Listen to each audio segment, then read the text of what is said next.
the following episode, we will hear distressing accounts of abuse, violence, and suicide. These subjects are part of conversations that I believe we must engage with, but can be very difficult to listen to. Please take care.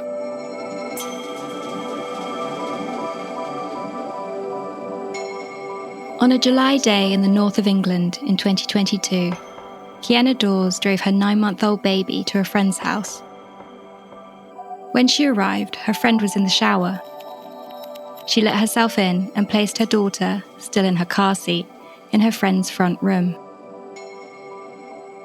Then she got back in her car and drove to a quiet country lane near the train line. Here, Kiana took her own life.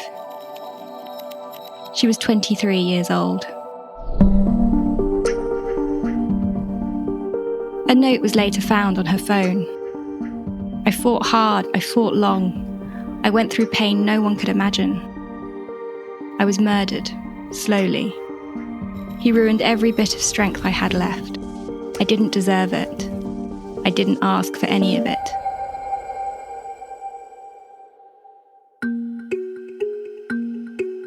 While I was making this podcast, Kiana's ex-partner, Ryan Wellings, was sentenced to 6 years in prison for assault and prolonged domestic violence. I read and reread the news reports. I looked at pictures of Kiana in the papers. In one photograph, she's standing in front of the overcast British seaside.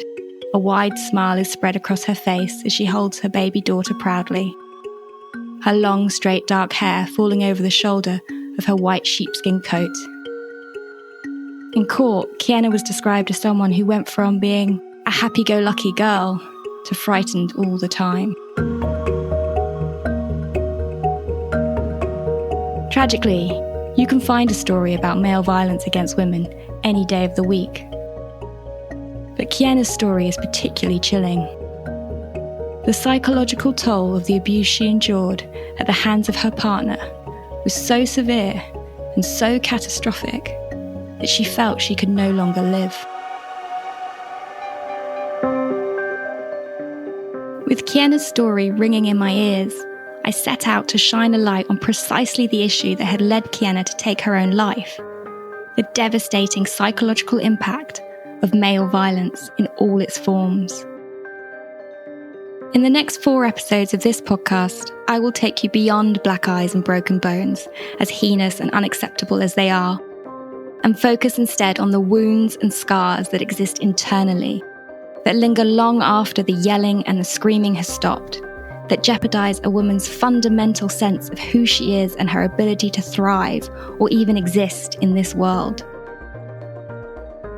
From across Europe, we will meet survivors, family members of femicide victims, psychiatrists who help survivors heal, and the women working to tackle what can only be described as a global emergency.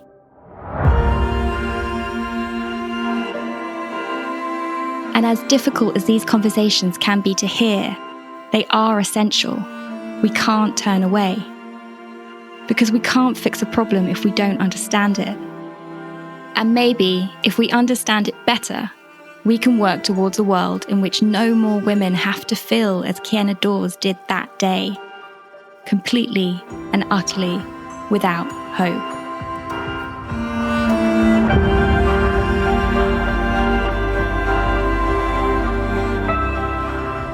My name is Marisa Bate. I'm a feminist journalist who reports on the lives of women, and this is Echoes of Harm, a podcast by Cora Media in collaboration with Angelini Pharma.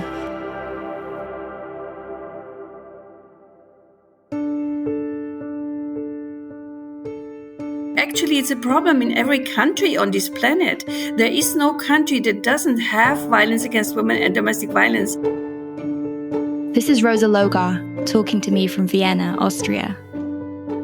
Rosa has been campaigning against male violence against women since the 1970s, when she was a student in her 20s, and the women's liberation movement was emerging and helping to highlight the problem.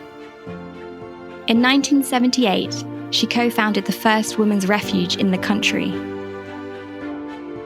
We already knew about the first women's shelters in London. And so that was a big model for us. And then there was women's shelter opened in Berlin. There was a big conference in Brussels. So already at that time, the movement was an international European movement. In 2024, Rosa retired from the Domestic Violence Intervention Center in Vienna, which she founded and led as executive director for 25 years. She is also the co-founder of WAVE, Women Against Violence in Europe, a feminist network launched in 1994, which now has over 180 member organisations from 46 European countries, working to enable all women to live free from violence. She has also been actively involved with key EU task forces and commissions, drafting watershed legislation, including the Istanbul Convention, a legally binding agreement created by the Council of Europe in 2011, which aims to prevent and combat violence against women and domestic abuse. Rosa was one of the first elected members of Grevio, a group of experts on action against violence against women and domestic violence, which monitors the implementation of the convention. When Rosa began her career in the 1970s, people doubted domestic abuse even happened. We often heard this opinion, well, this problem doesn't exist in our town or in our village. Maybe somewhere in the big cities, but it doesn't exist here. So we could hear this denial. Rosa laughs at the thought now, incredulous at the task they faced. How can you offer support if people deny there's a problem? Today, we have the numbers to prove that it happens, and they are as staggering as they are stubborn.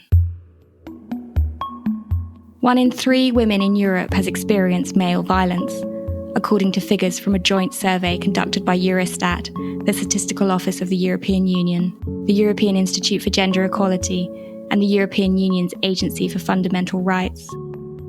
While it took wider society some time to catch up, right out of the gates, Rosa and her colleagues understood what was happening.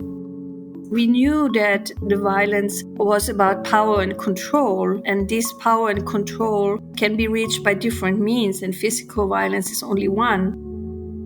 Rosa describes a story of a woman who once came into the centre she ran.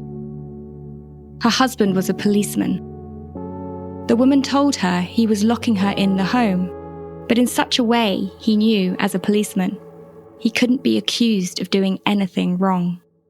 She said, he doesn't lock me in, but I don't have a key. So if I leave the house, I can either have to leave the door open or I cannot come back. But she couldn't accuse him of locking her in because she was not locked in. She could have left at any moment, but in reality, she could not. Rosa and the women's shelter movement led pioneering work with policing. In 1997, the country was the first in Europe to adopt emergency barring orders, which meant perpetrators of violence had to leave the home, taking the burden off women and children having to flee. This law was quite revolutionary because, Austria is I would say, conservative country. We have the Alps, we have the countryside.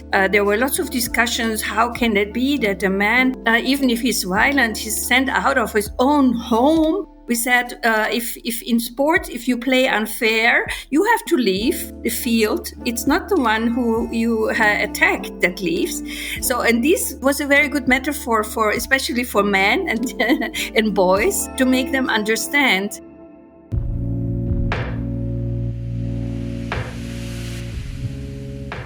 Rosa's work in this field has taken place alongside a changing Europe. From the fall of the Soviet Union and the Iron Curtain to the war in Ukraine today, which she has visited 3 times since Russia's invasion. Whenever there is political strife, women pay the price. Isolated from networks, unable to access support, and even more vulnerable, likely facing increased rates of violence. This is also true of the challenges facing migrant women today, a topic reaching all corners of the continent and being fiercely politicised. Through her work with WAVE, Rosa has tried to establish basic principles of human rights for migrant and refugee women, regardless of residency status. But it's a difficult battle right now, and allowing migrant women into refuge centres, she says, is still a huge challenge. So we have a very politicized migration and asylum policy. And in this climate, it's so hard to keep these basic principles of support and the right to support for all women, regardless from where they come from, what resident status they have, what color they have, etc. Yet it wasn't until the late 1980s and early 1990s, however, that even advocates as experienced as Rosa began to understand the psychological toll of the abuse. Up until then, she says, women were expected to cope, to tolerate it, and keep going. It's an amazing phenomenon how in our societies where domestic violence against women is so normalized, the women keep going and are living their lives and are doing their jobs and everything, like besides the violence they experience. And it's not even that nobody says, oh, how are you able to do that? No, it's normal. I mean, that's what you had to do. You had to stand up and keep going. They didn't even have the language, she says. Something like trauma didn't exist. We didn't have a name for it. Around this time, Rosa remembers a friend lending her a book by the American psychiatrist and researcher Judith Lewis Herman called Trauma and Recovery: The Aftermath of Violence, from Domestic Abuse to Political Terror. When the book was first published in 1992, it was hailed as a groundbreaking new interpretation of the impact of the trauma of violence. Rosa remembers it clearly, saying it was a real eye-opener. The book's central idea of the need for safety as the entry point to healing, Rosa says, has thankfully become more mainstream. And now we recognize and we also allow ourselves and we allow the survivors to break down, so to speak, at least to recognize that violence is an absolutely devastating experience and that you can get psychological help and that this is acknowledged.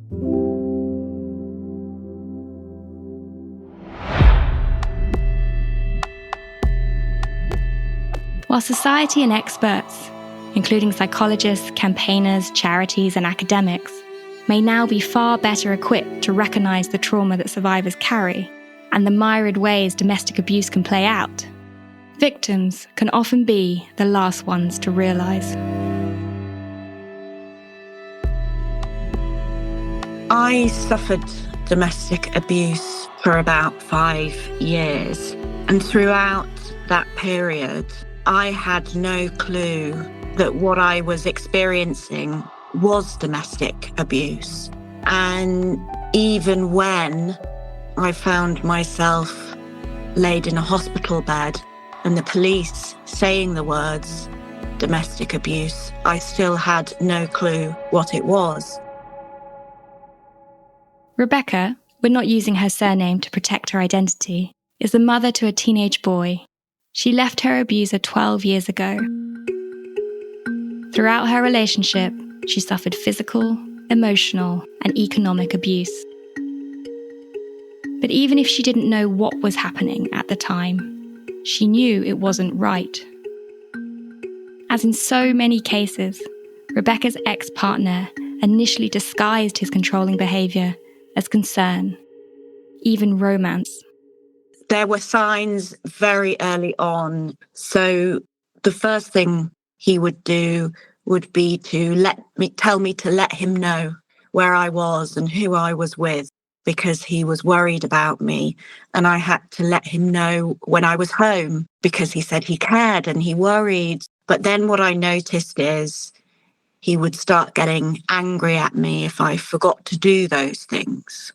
Then he started getting upset with me when I would go out with friends, and there would always be an argument. Eventually, Rebecca would choose to avoid the argument and not see her friends, becoming increasingly isolated.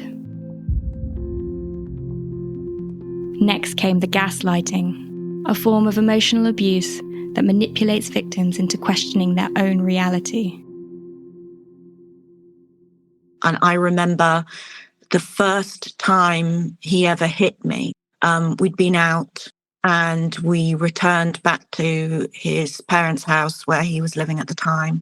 And he accused me of dancing with other men or dancing to get the attention of men. And he backhanded me and he took my trousers from me and just went off upstairs. And I remember being extremely confused at the time also. But he took my trousers from me so that I couldn't run out into the street and get help. So what actually happened was I ended up creeping back upstairs, petrified that somebody would come down and see me in my underwear and begging for his forgiveness. And then the next day, there was no mention of it whatsoever. It was like it never happened. And so I started telling myself, oh, maybe it wasn't as bad as I thought. Maybe I did provoke him. Maybe it's just the alcohol. Maybe it's a one-off. So you do start to tell yourself these things and you do start to believe it. Gaslighting is a key tool to undermining a victim's sense of reality, explains Dr. Anita Riecher-Rössler, Professor Emerita of Psychiatry and Psychotherapy at the University of Basel, Switzerland, and Editor-in-Chief of Archives of Women's Mental Health. Victims of abuse can really sort of partly lose their sense of reality due to these tactics employed by the abuser, who manipulate them, confuse them, try to dominate their thoughts even. This, she explains, can leave a victim feeling disconnected from her own experience, unsure if her own emotions and memories are valid, leaving her overwhelmed by self-doubt, questioning what has happened, that perhaps it's all in her head or even her fault. When Rebecca had a baby with her partner, the abuse escalated. In the UK, recent figures show that 30% of domestic abuse begins during pregnancy, while 40 to 60% of women experiencing intimate partner violence are abused during pregnancy. Abusers will often deliberately attack a pregnant woman's stomach, causing huge levels of stress for both mother and baby, leading to terrible outcomes such as miscarriage, stillbirth, or preterm labour. It can, Dr. Riecher-Rössler tells me, even cause bonding issues if a mother is always in a heightened state of stress and fear. And all the while, the pregnancy is likely to cause increased financial dependency on the abuser. The impact of the abuse can even be passed on to the unborn baby. So the chronic stress from abuse seems to lead to elevated cortisol levels, which can negatively affect the baby's brain development. And we know that babies born to mothers who are abused are more likely to have low birth weight, preterm birth, or developmental delays. So there really is sort of an intergenerational trauma. When Rebecca told her partner she wanted to leave, she felt something shift. And at the time, I couldn't put my finger on what it was that was happening. But now I know that the more he realized he was losing control over me, the more frustrated he was getting and the more desperate he was getting. As Rebecca would find out, abusers are at their most dangerous when their grip on control starts to slip, and they can no longer exercise the total power they once had.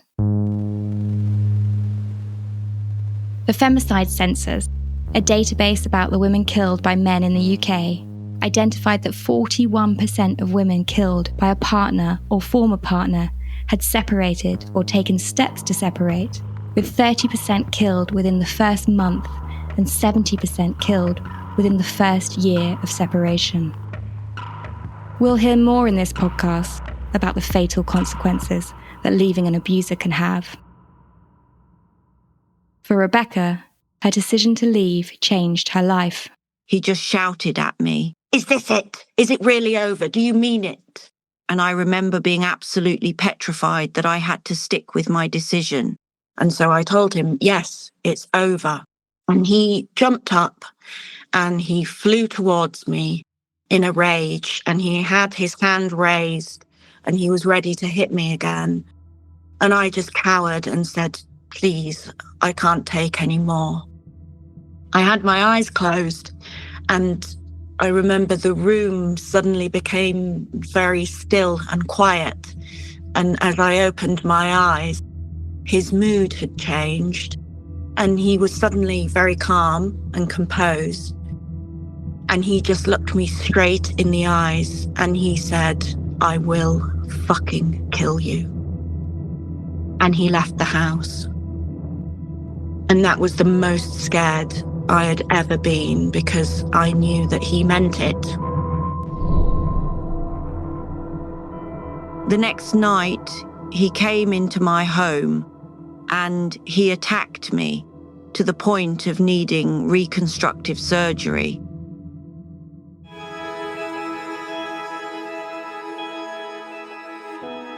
12 years on, and Rebecca is now an advocate for change, working with charities to tell her story with the hope of helping other women.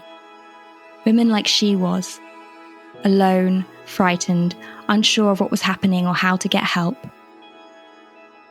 Helping others, she says, has helped her heal. It has given her back control over her story. She controls the narrative now, not her ex-partner. She said every day in that relationship, she felt like she was suffocating. Now she can breathe. But that doesn't mean she doesn't still feel the impacts. The night she was attacked and hospitalised, the Grand National, a famous British horse race, had been playing on the TV. To this day, she can't watch horse racing. Just as she can't stand suspense in a thriller or crime drama either. It's too close to home. The evening that I was attacked, I tried to get to my phone. The battery had died, and I remember pressing it relentlessly, just hoping it would come on. My abuser had left the house at this point, and then he managed to get back in the house, and I heard the back door click, and my heart sank. She can't watch that feeling of panic and desperation in a horror film, because for her, it wasn't a film. It was real life.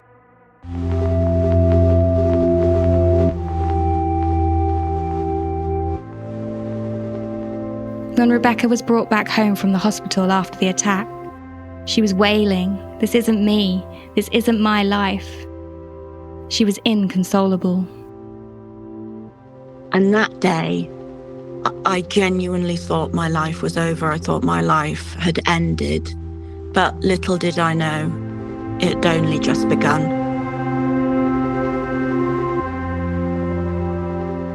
The psychological impact Rebecca had endured, both during the relationship and the years since, is not unusual. Far from it.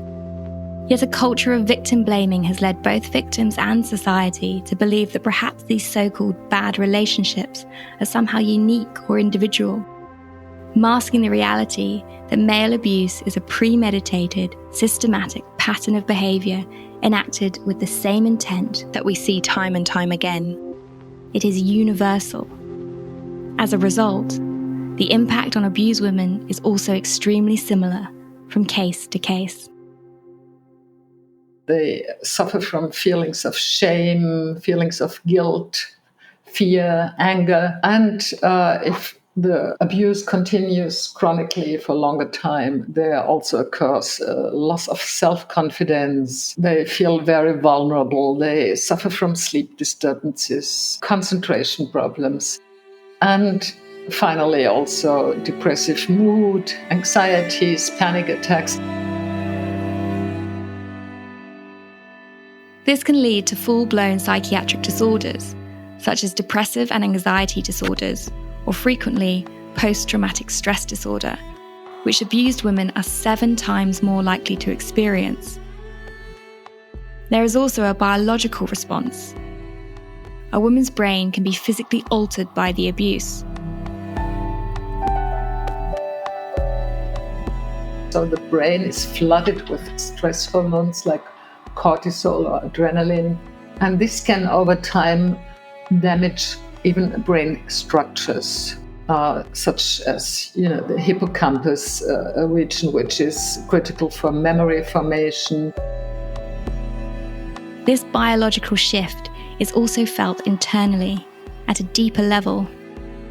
Victims report an existential crisis where they lose their sense of self. Abuse really can have a devastating impact on women's sense of identity, often stripping away her confidence, self-perception, her ability to make autonomous decisions, undermining their self-worth.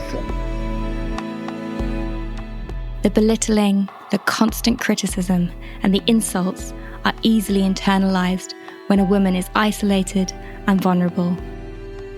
Her self-esteem is shot to pieces.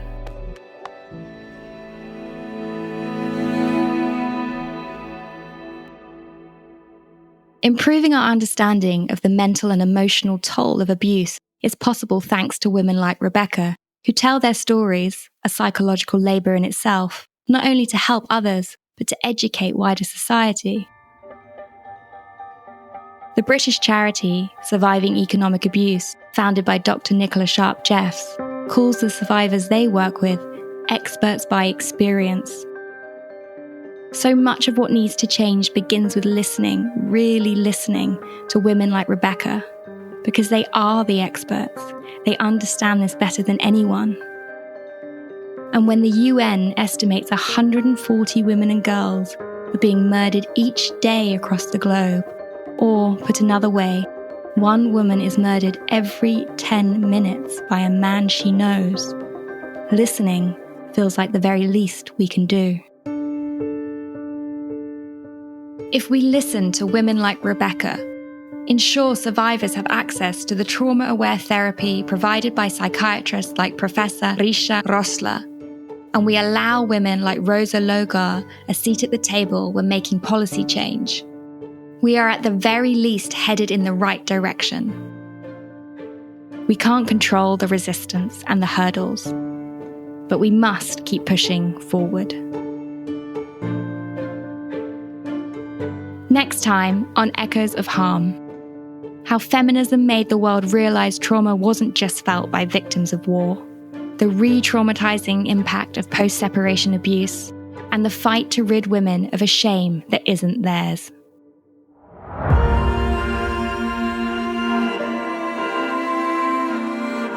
If you or someone you know is impacted by the issues raised in this podcast, please know help is out there. You can find details of organisations that provide support in the podcast description.